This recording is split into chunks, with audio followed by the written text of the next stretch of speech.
demande quels sont les métiers qui vont être touchés par l'IA, et il répond dans les métiers qui ne seront pas touchés par l'IA, il dit les profs, qu'est-ce qu'il a dit aussi? Les vendeurs et les psychologues. Non mais c'est une blague, j'en ai parlé avec Claude, il le croyait même pas.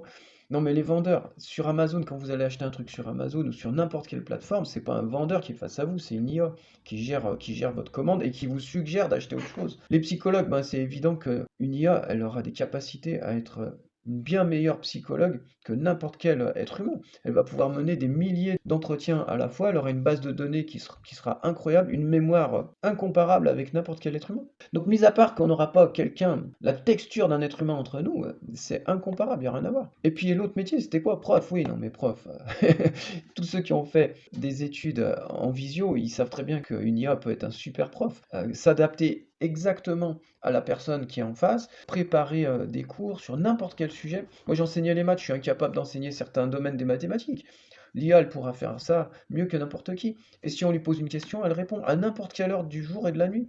Si je me lève un matin à 4 heures et puis que j'ai envie de savoir un truc, je demande à l'IA, je peux commencer une discussion et apprendre des trucs.